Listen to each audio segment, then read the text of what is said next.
This programme is brought to you by UCKG.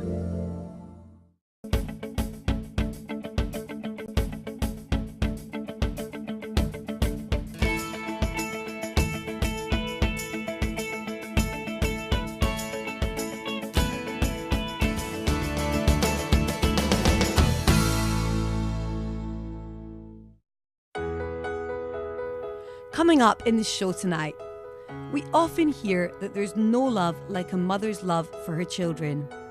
But we hear less about the children who undergo neglect and abuse from the ones who raise them. Tonight's guest came to the UK expecting her mother to show her love, but she soon realised that this wouldn't be the case. She ended up seeking the love that she didn't receive at home from all of the wrong places. But miraculously, she managed to not only deal with the pain her mother caused her, but also to forgive her mother. And today, she sits on her sofa urging you to let go and forgive the ones who hurt you. Stay tuned for her full story. Good evening and welcome to Finances. Tonight we will talk about abusive parents. Should we forgive an abusive parent? A parent who has abused us? Well, we all know that here in the UK, lots of people have gone through this kind of abuse. Daughters who've been abused by their parents, by their fathers. People who had a dramatic childhood due to physical, psychological, mental, and even sexual abuse. But how can faith help us forgive an abusive parent? Well, our tonight's guest is here by my side, which is Taveri. How are you, Taveri? I'm very well, thank you. Yeah, thanks to come to the show to share your story with the viewer. And looks like you had a very rough past when it comes to abuse, didn't you? I certainly did. I literally suffered for many, many years. Even before social services got involved, I had already started to be affected by the effects of my abuse. And I think the most painful thing was the fact that my abuser was my mother. Now, I'm not saying that, I'm not here to condemn her at all, but she had her issues and she used that towards me. Like, you know, she was with my father, they split up, and she would always tell me, "Oh, I hate your father." And she would use that anger towards me for many, many years. So, yeah, so I suffered many, many years with abuse. And even when social services got involved, you know, the abuse obviously stopped, but the scars remained. And it affected me as well. It affected my confidence. It affected, you know, the way I saw life. You know, I didn't really have any motivation because, you know, a family is like a foundation of a house, of anything, you know, and I didn't have that. Absolutely, and we are going to hear more about your story. She's going to be here, you know, talking to us. But right now, I would like to invite you to watch this testimony. This testimony of a person who managed to overcome an addiction. Addiction has been a killer to many households. A lot of families have been tearing apart due to an addictive manner. But can faith help us overcome addiction? Yes, it can. And you are going to watch this testimony right now.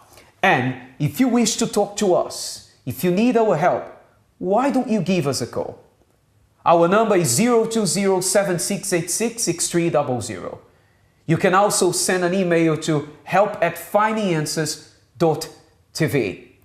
Let's now watch the addiction testimony, and we'll be back shortly.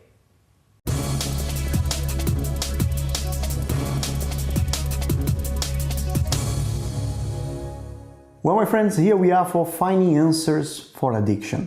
And I have Benjamin here with me today, and he will share with you his story. Hi, Benjamin. Hi, Pastor. You had a problem with addiction before. Yes. Tell us about it. So I had a problem with pornography. I can't remember from what age it started, but it started from when I was very young.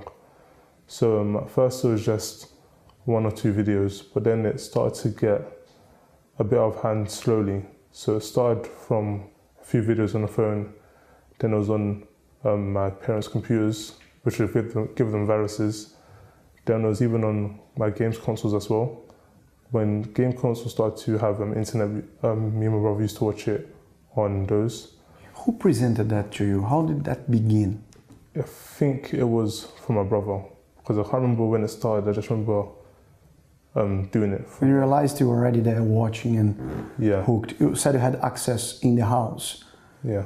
through different resources, computer or Computer, phone, games consoles, because nothing in my house was blocked. So I could watch it on anything I wanted to, if that makes sense. So you had no limits for that. No limits. But why? Was it like open for everyone? It was natural. You consider that natural or what? Yeah, I thought it was normal, because when I went to secondary school, by that time all my friends were doing it as well, so I thought it was normal. I thought that masturbating was normal, but the thought of it was weird. But instead of masturbating, things that I would say worse happened to me. Like I couldn't sleep without watching pornography. So then the thoughts would be in my mind, and I'd have what I would call forced wet dreams, because it got to the point where it was almost every single day. And from what we learn in school, it's not meant to be that frequent. So then I was always tired because I'd watch it too much.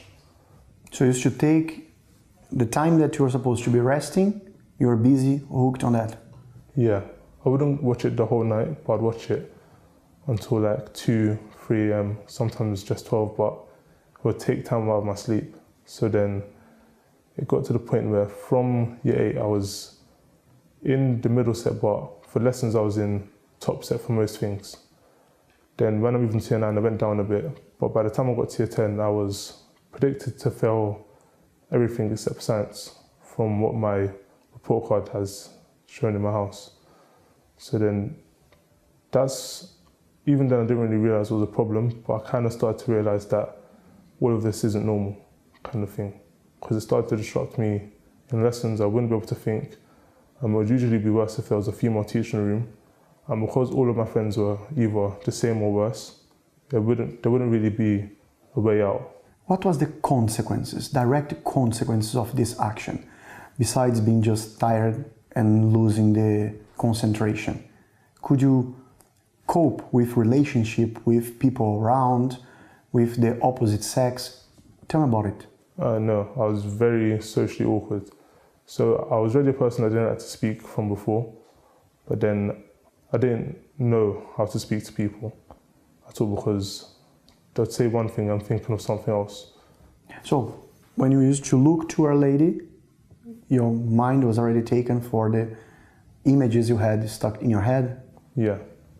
As soon as I see a woman or female, no matter what they're saying to me, I wouldn't be focused. I can barely remember any conversations. And they say that once an addict, always an addict. Once that you are hooked in an addiction, it is progressive, it is incurable. Well, how did you manage to change things around for you?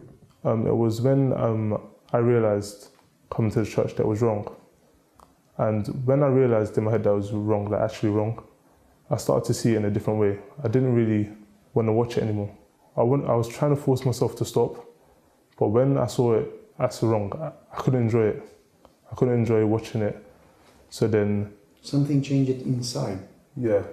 So it wasn't really slowly cut off, it was quite rapidly cut off, because I still don't want to watch it. So what was, before hooking you up, in matter of, what, days, you said rapidly, you felt then disgusted by that images, by the addiction itself, or what happened? I don't know really, but I think disgusted would be the best word, because I saw it as it's not natural. I saw it as it's actually human beings that are doing it. I thought of what they're going through with their lives. I couldn't enjoy it for what was going on. I could only think of what's going on behind the scenes. So before, by seeing the opposite sex just as an object, now, today, what changed in your mind? So now it's not really a problem. I can speak to people. I'm still quite a silent person, but I'm not socially awkward. So if someone's speaking to me, I'll speak back. I can understand what they're saying. My mind won't be drifting thinking about sex or anything like that. For how long you consider yourself clean from this addiction? Clean for 4 years. 4 years. And what was the benefit? If you compare Benjamin today with Benjamin before, what changed? A lot changed. So I'm not depressed, I'm not angry, I'm not tired, I can focus. I've been able to do a lot. From someone that was meant to practically fail secondary school, I'm now at university in my 3rd year. I studied at the University of Westminster. I have a part-time job. Everything's looking quite good for me. And you have the control of your life today? Yeah, complete control. Good, Benjamin. Thank you very much for your story. If you want to know more how you can control and take back your life instead of being losing it for any kind of addiction, give us a call 020-7686-6300. In my experience, I have seen it. There is a solution for addiction. Let's go back to the studio.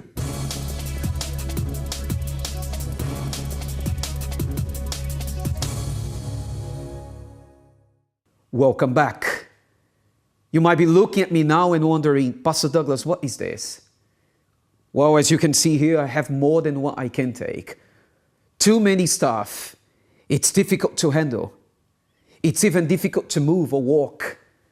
Actually, as I hold them here now, my arms are hurting. Now, am I in a position to help other people? No, I'm not. I can barely help myself. Perhaps this is how you feel about your life. You've been taking more than what you can take, especially you who have been through abuse. You who suffered psychological, physical, mental, social, sexual abuse when you were still a little child.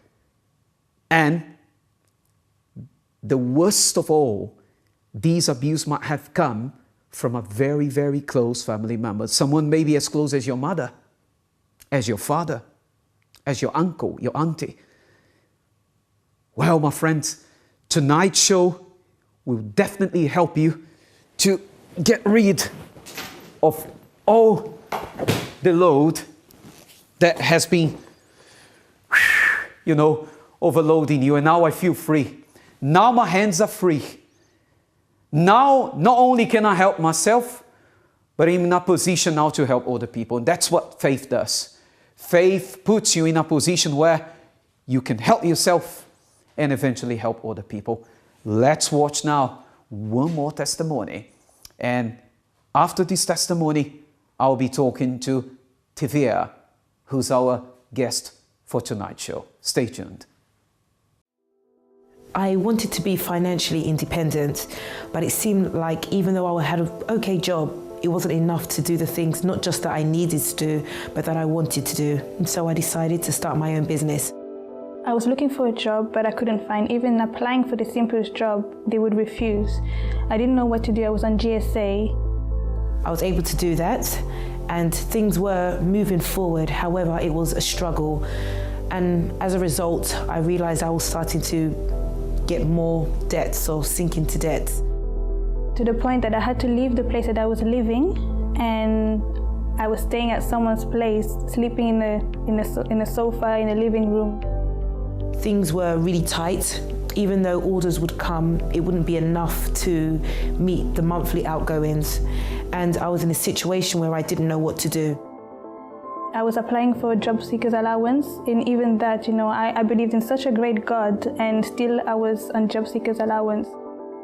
Instead of the business adding to my life, it was like it was taken away, to the point that I felt to give up. It seemed like there was nothing I could do to turn the situation around. I knew that the business itself came in an impossible way. However, it was now becoming a burden, and I didn't know what to do to make the situation better.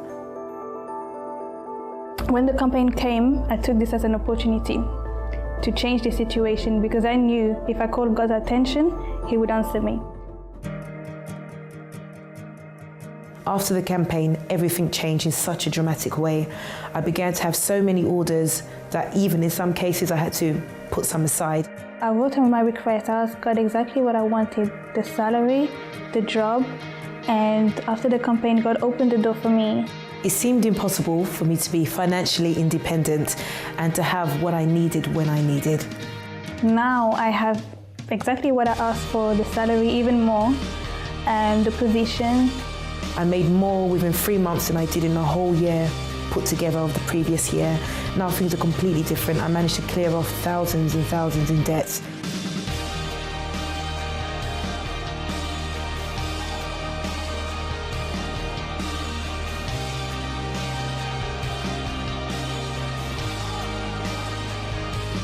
It's amazing because we ask for so small, but God gives us even what we don't expect. I don't owe any of those that are involved with my business anything at all. Things have completely changed, and now for my business the future is very bright.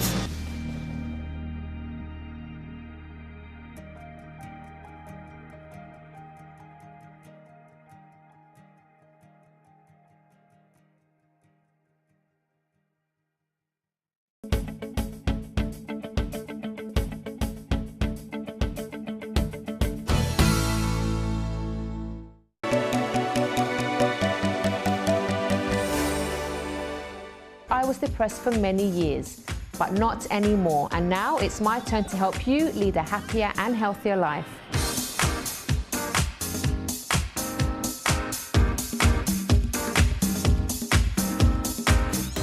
Watch The Chrissy B Show on MyTV. Melting polar ice caps, droughts, and rising sea levels. Climate change brings global disasters, and human activities are part of the problem. But people around the world are looking for ways to address the threat. Watch Global 3000 on MyTV. The Day provides current news and affairs background analysis. A growing number of migrants crossed the Serbian-Hungarian border. There is no doubt about it. Understand top stories, get professional expertise, statistics and video footage that will give a full insight into the world's most recent issues. Get information in its most complete form. Watch The Day on MyTV. Meet the amazing SUV Jaguar, the stylish Fiat, a vintage VW, a sporty Honda, and the Green Smart ED. Drive it, test it, know it. We have cars for any taste. Explore vehicles and their features with our weekly show. Watch Drive It on MyTV.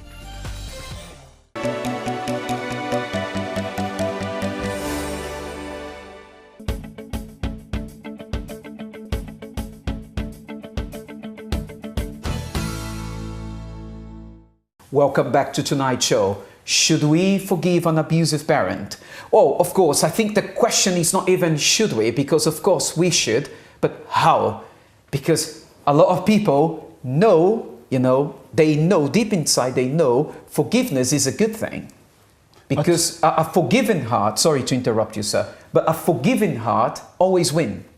Always wins. Yes. When you decide to forgive, you are the big winner. You're not the loser. But many people keep wondering, how can I forgive? Especially when you've been abused, when you've been seriously traumatized by, a sexual, psychological, verbal abuse from your parent. But the question, Pastor Douglas, is straightforward and is good. Why is good? Because it says should, because it's not everyone is going to have that courage to forgive.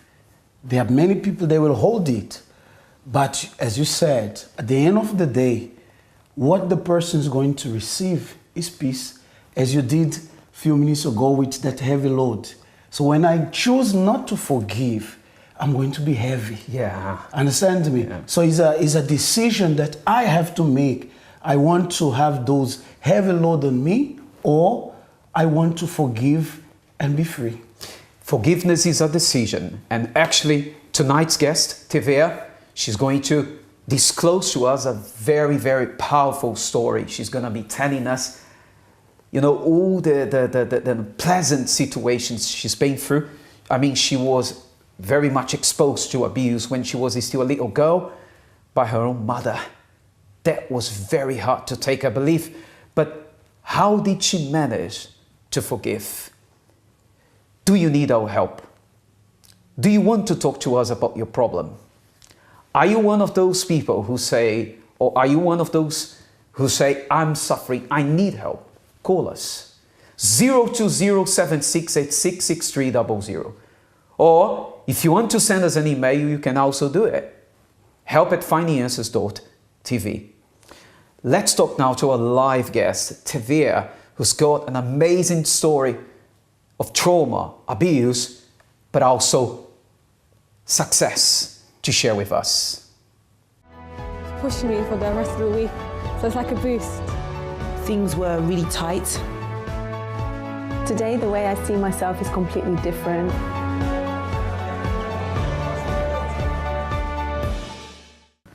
Welcome back to tonight's show. We are talking about forgiving an abusive parent.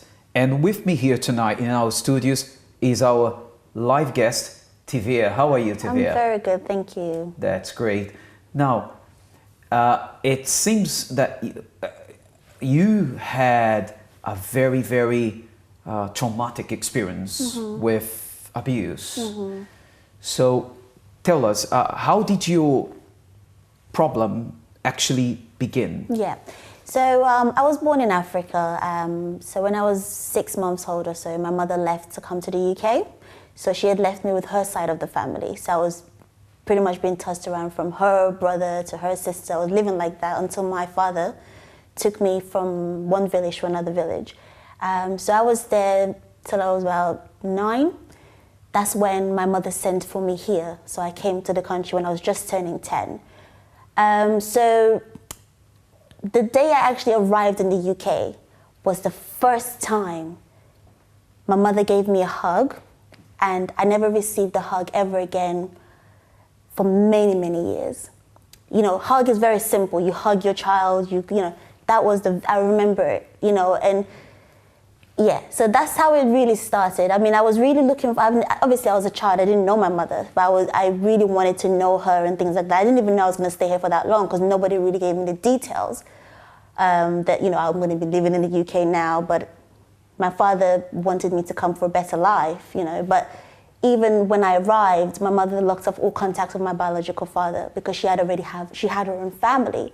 So she was remarried, you know, my siblings, and so I was just placed in that situation and I had to deal with it. I had to cope at such a young age. And I was a very quiet child. I was brought up like, I was shy and very, you know, humble, should I say. Coming from a village is different from, you know, the Western world. I wasn't, you know, looking to get into to go raving or clubs or, you know, that wasn't my thing. And even till today, I've never been to any clubs or anything, but I just wanted to belong because from a young age, I never belonged anywhere. I lived with my cousins back in Africa. So I've always felt like, where is my own family? And, you know, that started, and to come and to receive the blow of my mother rejecting me. And like I said, you know, I'm not here today to condemn her because she needed help herself.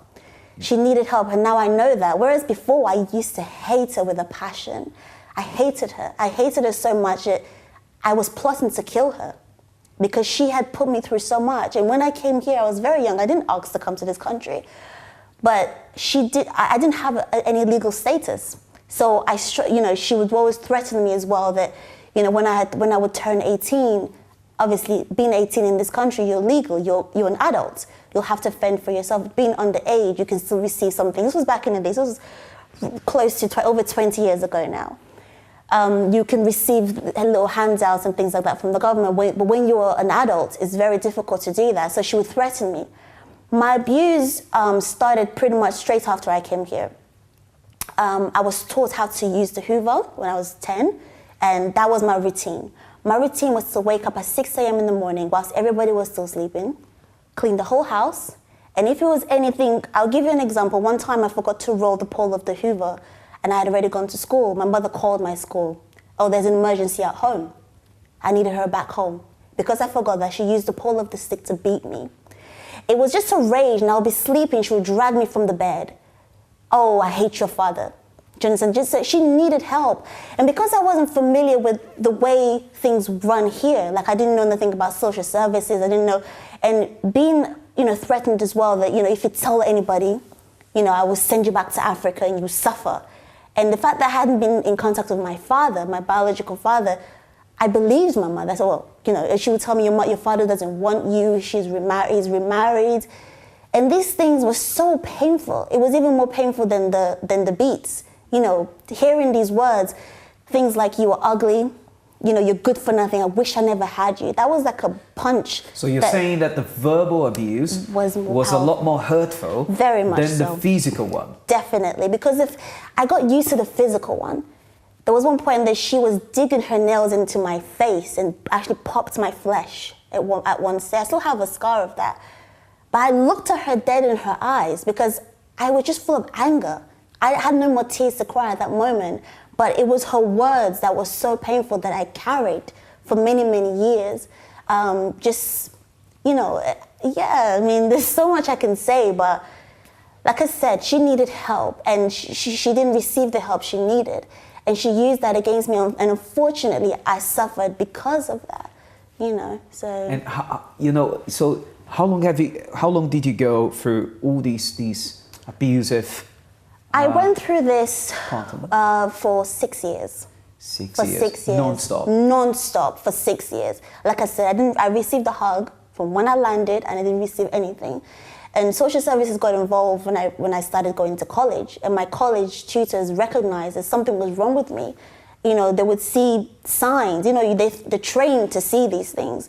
And social services interfered, at that time now. But at this time, it's pretty much already too late. I was already full of anger, and I was suicidal. I wanted to kill my mom so badly. I would plot. I was really plotting on how to do it, unfortunately.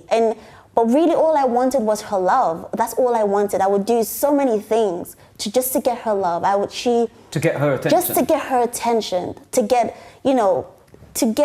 what you see, other people give to their children. And I would see, not my friends, but people that I used to hang around with back then, in secondary school and college, I would see them with their mom and how, they're receiving, just holding hands or whatever. And I wasn't used to that. It was like I was a military. I grew up military. Like I was just do this, do that, that's it. Go to bed, wake up, do this, do that. And I became I didn't understand life. It got to the stage where I didn't understand why am I even here. And that's how I lived for many years. Did it have an effect on your schoolings? Because normally, Pastor Douglas, when it's like this, they look for someone to get comfort, because if you're not getting that love at home, as she says, and I can just detect from the way she spoke that in those days, she was very hungry. There was a bitterness there. And that's why it normally affects the school. They would look for someone to comfort them. So what was your case at that time? It's very good you asked, because I didn't get any GCSEs. I went to secondary school. I started from year 7 all the way to year 11. I didn't qualify for nothing. No GCSEs whatsoever. So my future prospect was pretty much non-existent. At the age of 16, I couldn't even read. I couldn't read because there was no time to do that. I was so busy. And I didn't have any help. And coming from a background where we spoke English in my village, but it wasn't like a thing where, we had fantastic English kind of thing, but I needed that extra support as well. But not having anything at all was even worse. And as well, when I used to be very paranoid, I used to be very afraid. Like when my mother would come into a room, I would already be shaking inside. And I was living like that for a very, very long time. Because, and when she was getting ready to leave, I couldn't wait for her to go. Because at least I would be in peace for a few hours before she came back. And that's how my life was. So no, I didn't get any GCSEs. But I think what helped me really was the fact that I was a determined person. If I wasn't determined, naturally, although I was overwhelmed with problems, I had immigration problems, I was like, why am I even here? I didn't ask to come to the UK. And now you're asking me for passport, you're asking me for this. And at age of 16, when social services finally got involved, they gave me a hostel because they had to, because I was underage. So they needed to give me a place. If I was 18, they wouldn't have helped me. But because I was still under 18, I don't know how it is now, but back then, they're obligated to help you. So I then received a hostel and a little room. I had to share the room. I had to share my bathroom and things with mad people. Some people that my neighbors in the same building were people that was, crazy. You're going to talk about this? Yeah. After the break. Okay. Because I'm pretty sure that right now as you speak, some people are relating to your story. Mm-hmm. I'm sure that there are people who are watching me now. Not everybody who's watching this show necessarily relates, but there are people who are watching the story of Tevere and they are talking to themselves. They say, wow, this is a faithful picture of my current life. Well, if this is you, if what the lady's saying here relates to you, help is at hand.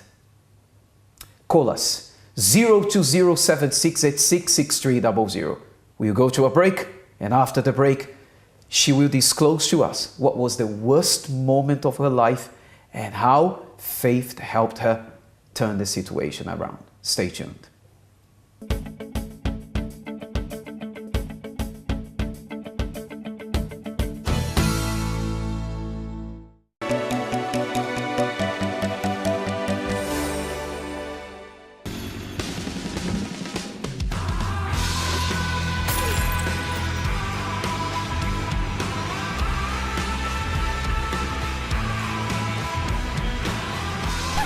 Time is an illusion. There is only the now. So now's a good time? Oh.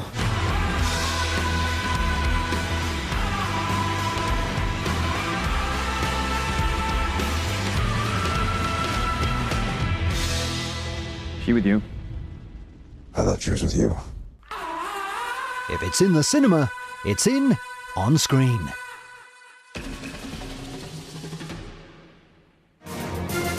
On Screen on MyTV. Get all the recent news updates with France 24. Watch France 24 on MyTV. Football, football and football. More football than ever. Championships and Bundesliga legends are closer than you think with Kickoff. Watch Kickoff on MyTV. Latest digital inventions, cyber concerns and much more uncovered in Shift. Everything you need to know about the modern digital world. Watch Shift on MyTV.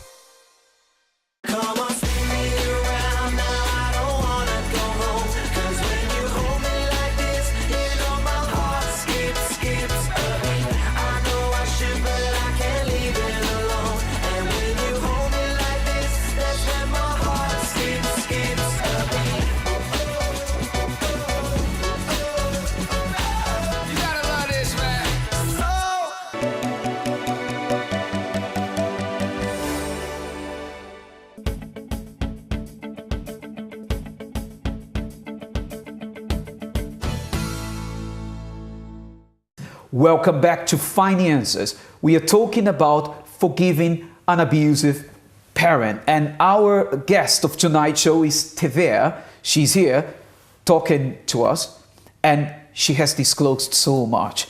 She's been telling us how awful her life was due to her mother being very, very abusive. Now, Tevere, as far as you can remember, we all want to know, Pastor Neil, I, the viewers, what was the worst moment of your life? The worst moment of my life really was, I got, as you were saying, Pastor, I was feeling so empty and so alone that I needed some attention. I needed attention. And I fell in love with a man that was 10 years older than me. So, and I thought, wow, this is it. This is my life. My life is going to change now. You know, I was 17. My life is going to change, and now I'm going to be very happy. Someone that actually is giving me attention. You know, it was so petty because he bought me Chinese food, and I thought, wow. To me, that was like, he loves me. That's how deluded I was. That's how much I didn't know what love was. You know, that was like, wow.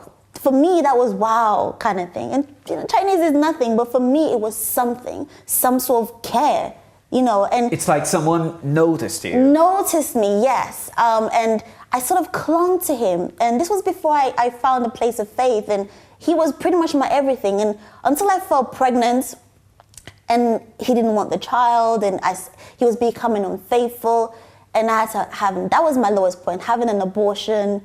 And at this point, I was back and forth in my hostel, being with him and going back to my hostel and not knowing what's going to happen with my immigration status because I still hadn't sorted it out.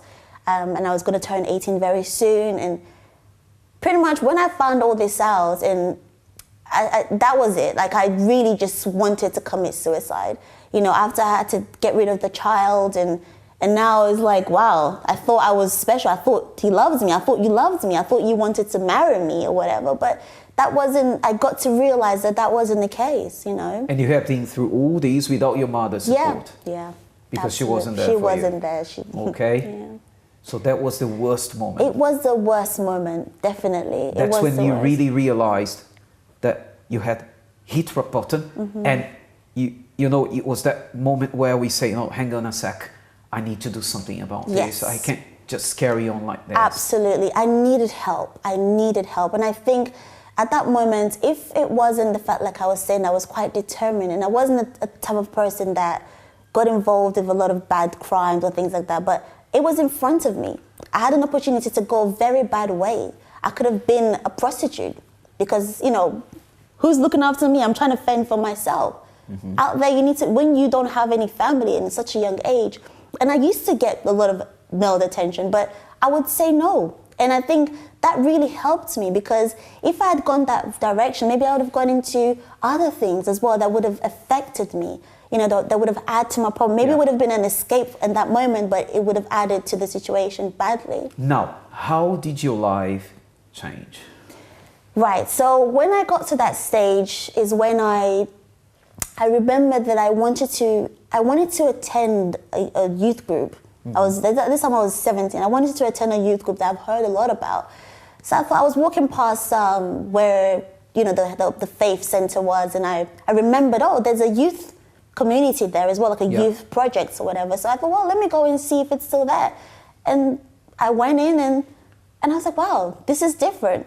You know, I was seeing young people who, I obviously didn't know their personal lives, but they were kind of like me. They were my age, and they were in a positive environment. They were hearing positive things, and I wanted to sort of belong there. You know, although I didn't know how to, because I wasn't used to socializing very well. I was always locked up. But now it's like, this is a different environment. I wanted to explore it. You know, and that's what really kept me. The youth group in the faith center is what really kept me there in the beginning. Until I then started to seek for help. You know, I started to open up to the people who are there to advise. You know, and I spoke to this particular man, a mentor, and I opened up and I told him everything that I was going through and my current situation with my immigration and the pain. I didn't even speak much about that. I spoke about the pain that I was feeling and the anger I had inside of me because of everything that I had gone through, and kind of didn't know any way. I didn't really see a way out of this situation. And I remember him saying, you know, you need to forgive. And I was like, I didn't obviously say this out loud, but inside I was like, did this man really just hear what I told him? You're telling me to... I was like, what are you saying? You know, it's like, oh, you know, this is... You haven't got a clue of what I've been through. And I've just told him, you know, like, did you just not hear what I just told you? I thought he'd be like, oh, wow. Like everybody, you know, that would tell, oh, yeah, wow, your mom is terrible. But he was saying the opposite. Yeah, because normally, sorry, that's very important to mention because, you know, Pastor, normally when people, you know, get things off their chest and, you know, they talk about their problems, what you normally hear from people, you know, they start having self-pity on you. Like, oh, really? Oh, dear, what that woman did to you was such a horrible thing. You know what? No, but that's not what this mentor did to you. No. He obviously, he wasn't against you, but he, you know, he sort of, he gave a word of wisdom that tackled, you know, that negative emotion that was inside of you. And made you think. And he also gave me a clue. He said to me, he gave me an advice. He said to me, you know, treat your mother the way you would like to be treated. And I thought to myself, I put that into practice. You know, I did that for many years, but my mother wasn't ready to receive my nice side, me being nice. So it's almost like I kept going back and forth and thinking that I was doing it for her, but it was me that was healing. Yeah. I was receiving the healing. Whilst I was doing that, I was also being healed, you know, inside. Because how can you give to your abuser? I mean, of course, if she was threatening in terms of, if someone is going for a situation where it's a very threatening situation, don't go there. I would say don't go there. But it's now a case where, you know, I was no longer in my mother's roof. I would go and visit because I had siblings over there, but I would bring her gifts. I would do things that I didn't really want to do, but I just did it. You know, and I saw that was having an impact on her and, you know, in her being, and she could see that things were changing. But like I said, you know, it took me years of pondering, of trying to give myself a reason not to forgive, because it doesn't make sense, humanly speaking, because I had passed through so much unnecessary stress. You know, of course, I've been living alone. I was living alone when I was 16. At one point I was homeless, but I had been living alone when I was 16. And then, you know, it was so difficult to even be worrying about paying your rent at that age, paying your bills at that age, worrying about what you're going to eat at that age, not having my father around at that age. It was like I wanted to strangle her, but then I was doing I was doing the opposite.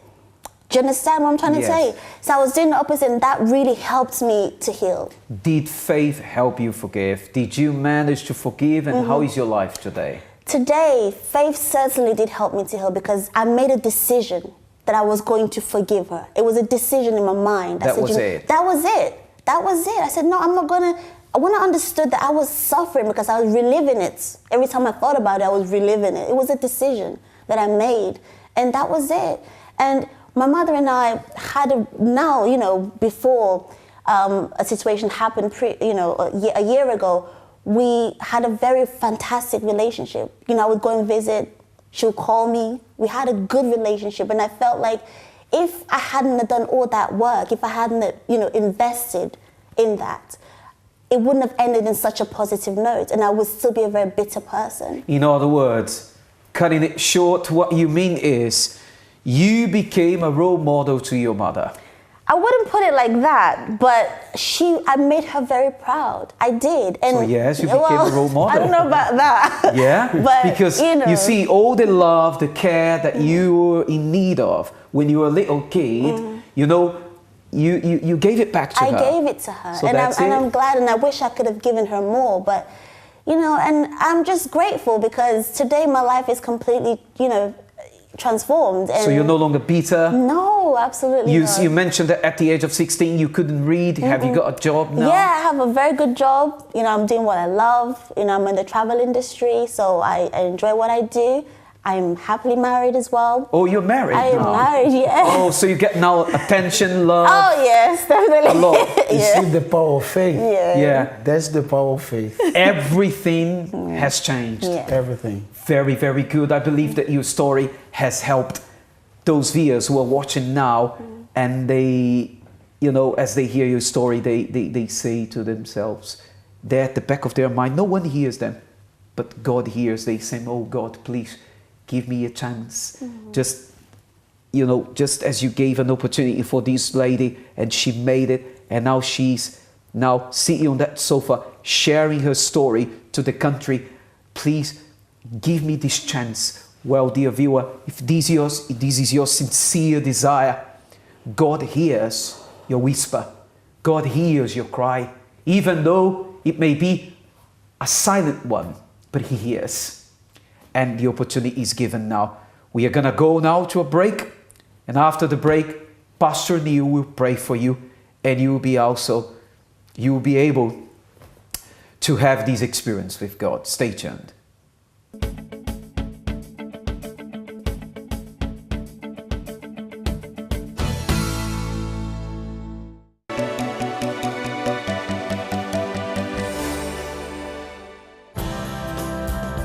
The matters of the heart are the most bothersome.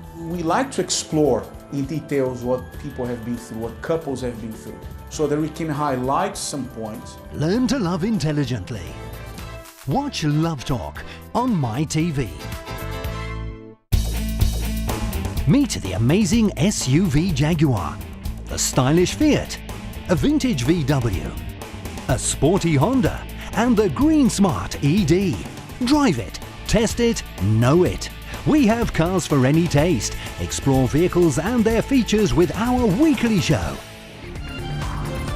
Watch Drive It on MyTV. Do the maths. Changing your life is not as simple as changing your hairstyle, your shirt, or rearranging the furniture in your living room. You're talking about years of deep-rooted habits, behaviours and problems that are not going to change overnight. Many may say, think positively, but the trouble with that is that you can't do or change anything with just thoughts. But add action into the equation and the outcome can be different. Let's do the maths. Positive thinking plus action equals a change. Whatever it is, if the change is significant, if it's worthwhile, then it will have to take time, effort, and homework from you.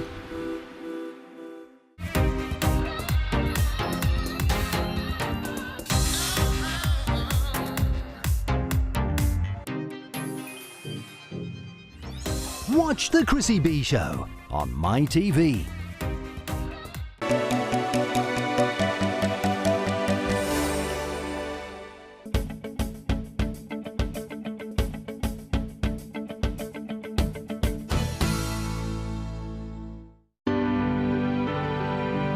Prepare now for the moment of prayer. If you would like us to make a prayer concerning your family and loved ones, send your name and prayer request to help@findinganswers.tv. My Father, there are many people that has been carrying inside of them unforgiveness, because there are moments in the family, there are misunderstanding. Sometimes the treatment from the parents create in the son, in the daughter, as our guest for many years. And there are moments that there are many, they don't want to forgive. They don't want to let it go. But I know that the longer they hold it, is the more heavier they becomes. It's the more sad they becomes. The more, my Lord, they are not themselves when they hold that. And I remember you said, it is so important to forgive. But I ask you at this moment to touch this family that has been divided because of unforgiveness. This family that is fighting each other, is broken. This son, this daughter that holds that bitterness, holds that unforgiveness for many years. May you touch this person. I pray also for this person that is there, maybe behind bars. Someone did something and he holds that unforgiveness. This person in the hospital that is going through the same situation. I know that you are a forgiving God and you can reach this person. In the name of the Lord Jesus, I minister strength for you, you that you cannot take it anymore. I minister strength now. Receive strength to forgive. Receive strength to let go. Receive strength to find faith. Receive strength. My Father, I present this family into your hands, these parents, this son, this daughter. And I ask you right now, my Lord, to renew them. In the name of the Lord Jesus Christ, this is what I determine. Thank you very much. Thank you, my Lord. Amen.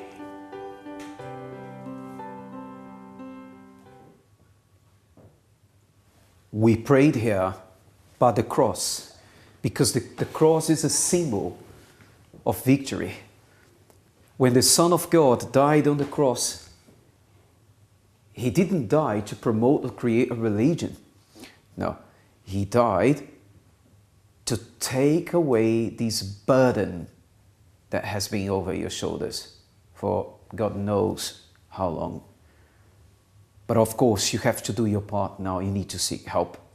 Well, that's it for tonight. Pastor Neil, thank you very much for your... It's my pleasure. Point of view, obviously. And stay tuned until the next Finances. God bless you.